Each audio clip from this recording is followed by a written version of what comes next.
Throughout the 1980s, I kept my boat, the Amaryllis, in Salcombe. We traveled down there regularly. We're returning now for the first time in over 35 years.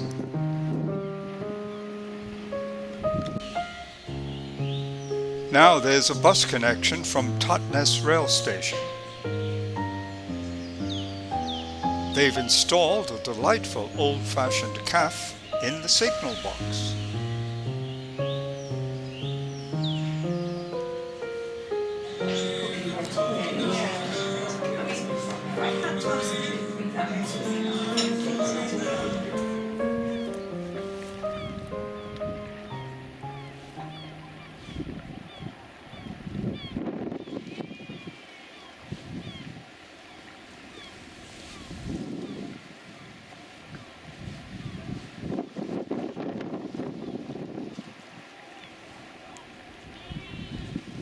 We stay at the Salcombe, a hotel now converted into flats. It's right at the center of the harbor.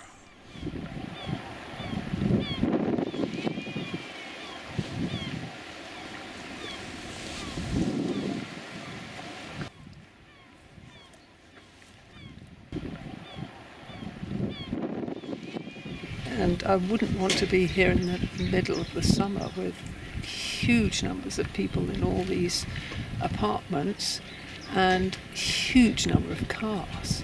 So much of what was land and cliff has been converted into modern, flashy apartment blocks with car parking carved out everywhere. The Victoria Inn has gone posh. Salcombe now has the highest average house prices in Britain, and 83% are now second homes.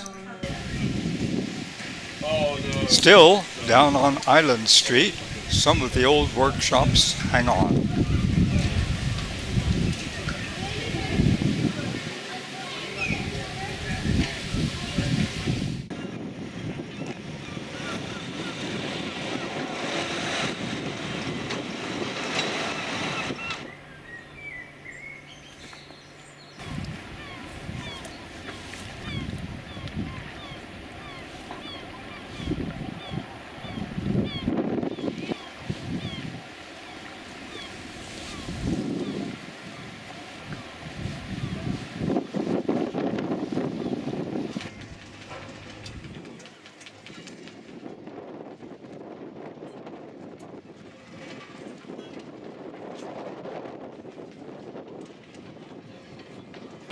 The car park is where I spent most spring weekends every year, scraping and painting the Amaryllis for launch. Happy days.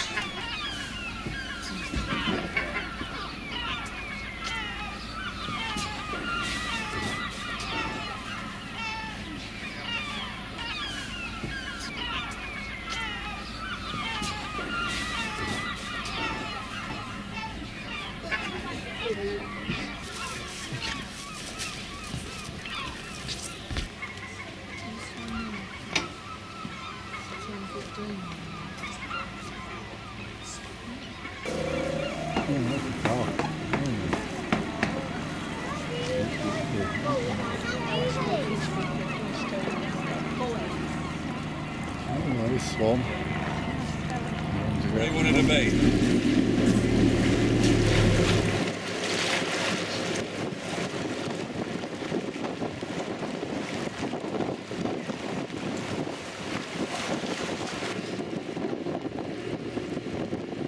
£9.50, please.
This is very wicked.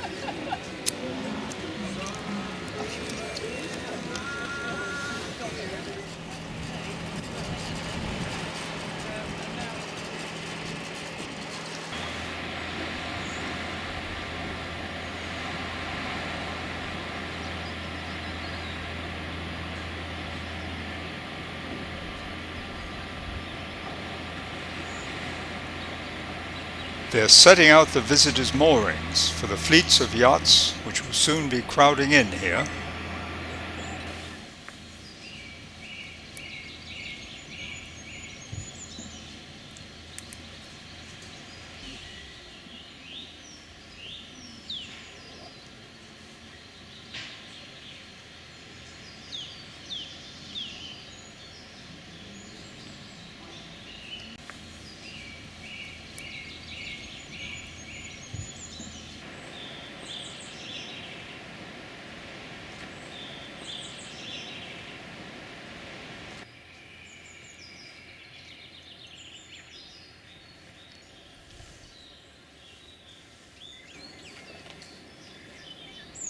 Overbeck's is a National Trust property with spectacular views. During the First World War, it served as a convalescent hospital. More than 1,000 Allied soldiers recovered here.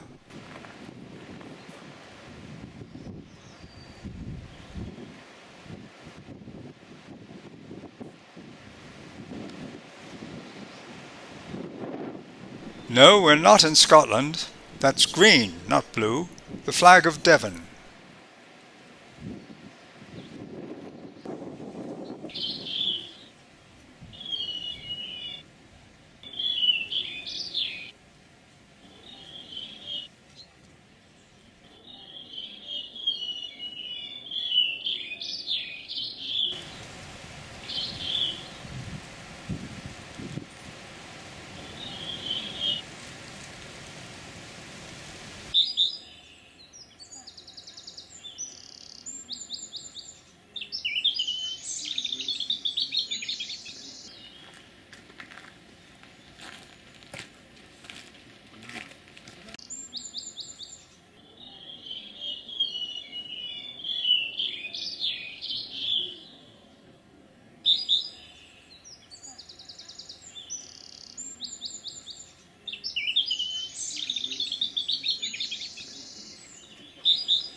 This young bronze lady originally held aloft a vase until a bored convalescing soldier used it for target practice.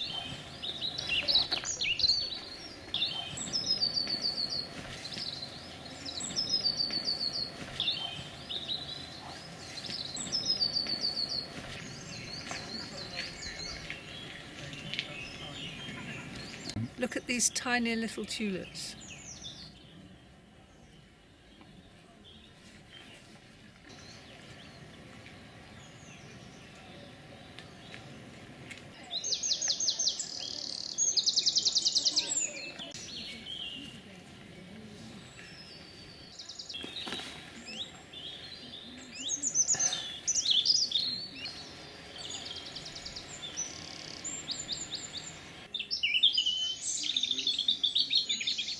The lowering tide reveals the Salcombe bar. More about this later.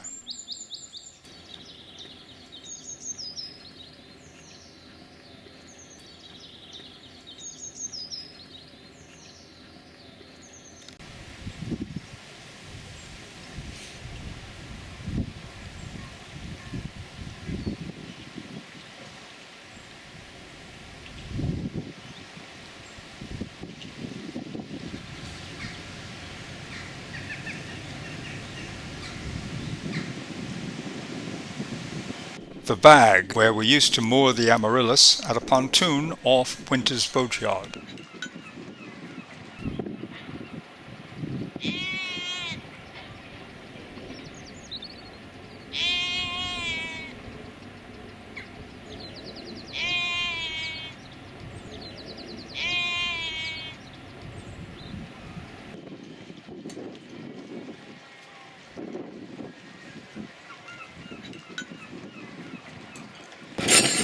Wow, we caught that on camera, but that was the wind blowing the pot of cutlery over, because it's very breezy today.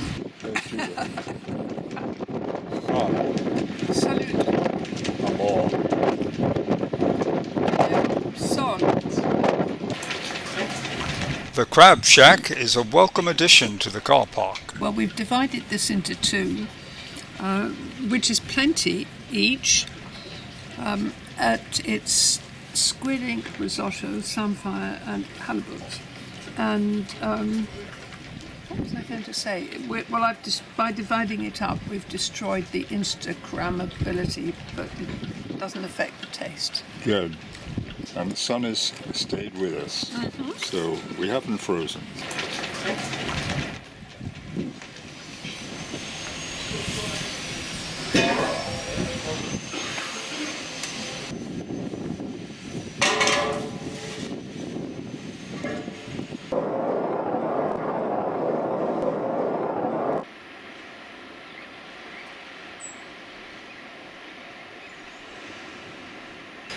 Good morning.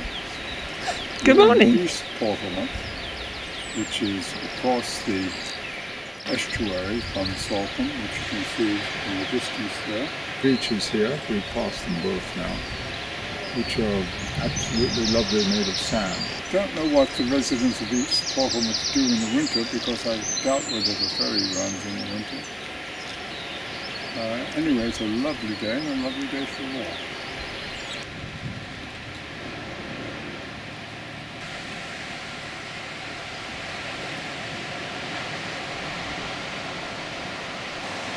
That house is back on the market for £2 million, sited just over the bar and beyond South Sands. The ferry is on its way there now. Somewhere down there is the bar where 13 members of the Salcombe lifeboat died when the boat capsized. Just a bit of swell indicates where the bar might be.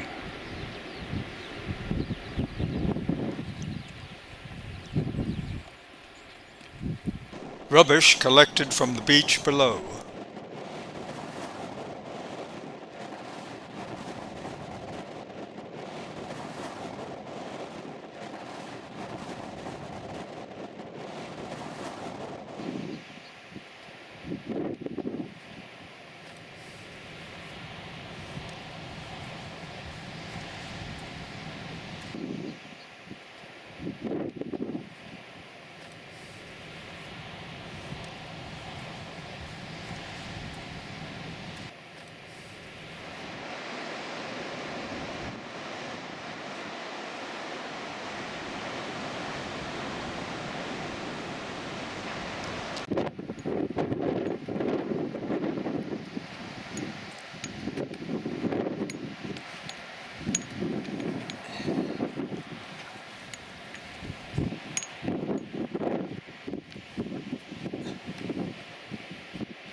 There, where we had lunch, down there, looks a long way away.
Judith gets her reward.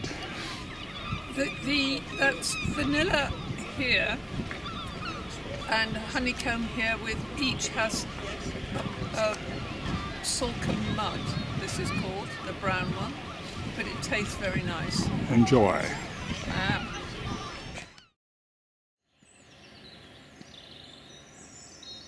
On a very blustery day, we set out beyond Overbeck's to Bolt Head.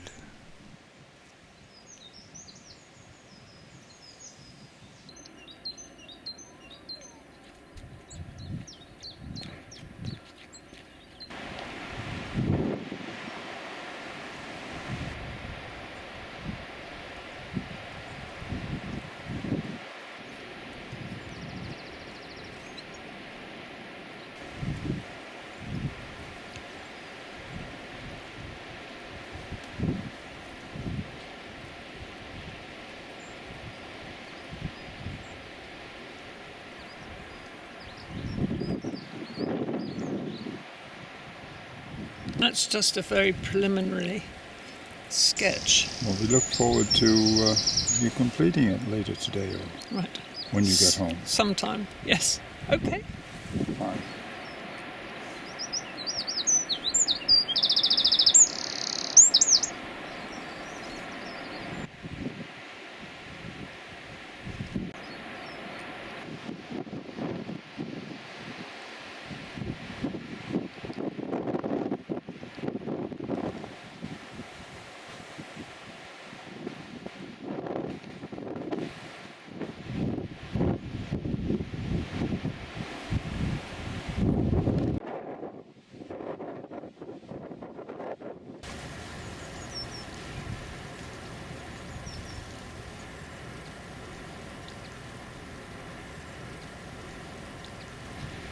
It was a beautiful sunny day.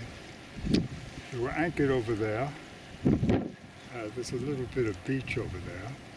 We had our lunch. I think we even had a little swim. And then the fog came in. The heaviest fog I've ever seen. It really clamped down. You couldn't see anything.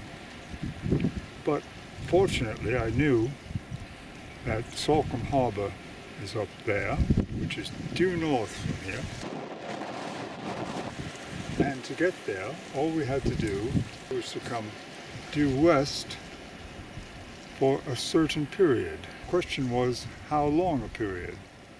Well, I knew the Amaryllis did under engine about 4 knots normally, so I calculated it would take us 20 minutes or whatever, and then we should turn north. But after 20 minutes, we hadn't hit anything. So I went a little bit further, and a little bit further, and a little bit further to make sure I'd miss those rocks over there.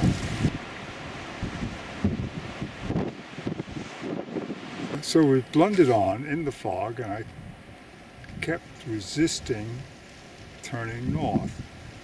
I sent Judith up into the bow of the boat, and she stood there to look out, but of course she couldn't see anything, particularly because, what did you have? Contact lenses. Her contact lenses were a bit blurry. And suddenly she pointed up and said, "There's grass!" And indeed there was grass and rocks, which were probably those right there. I very foolishly, instead of reversing, which is the best way to pull back, I foolishly tried to do a turn, and I managed it. By the skin of our teeth, we managed to turn, didn't hit anything. There were rocks with white. All that we had to do was to go back a few meters and then turn north. All of this in total thick fog, couldn't see anything. And lo and behold, what happened?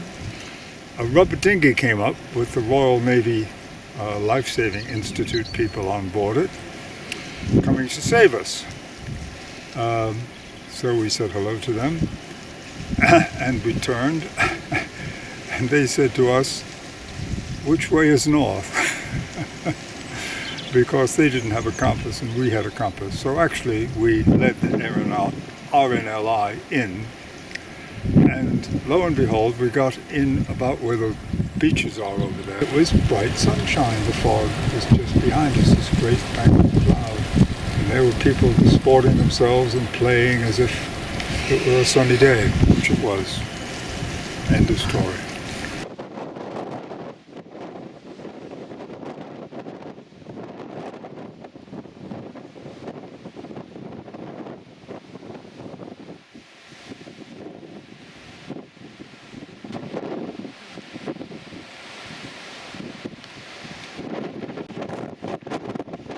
And me being windblown too.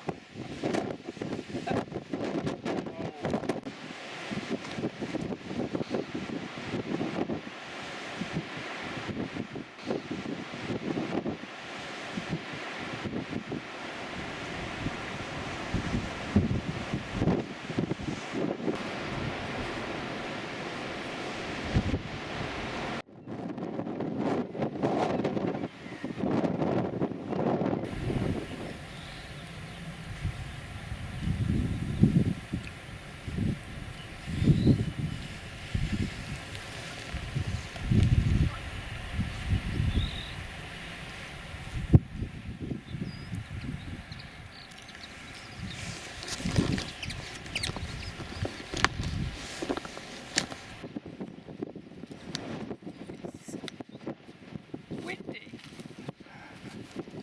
A bora.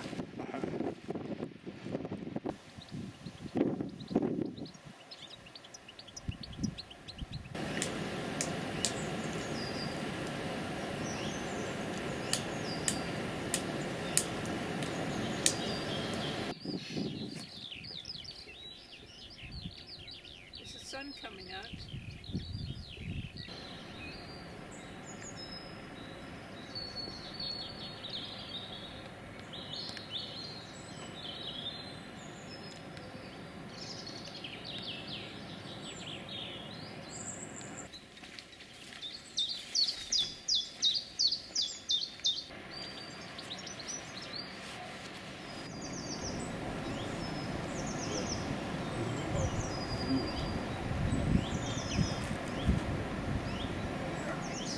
The weather, which was not as forecast. We had a very nice few days away, very nice place to stay. Every day we did some walks, all of which were worthwhile, and yesterday was a fabulous day. Very windy, but the sun was shining and the sea and the cliffs were beautiful. Couldn't be nicer. So it was a good return to Salcombe. It was. It was interesting.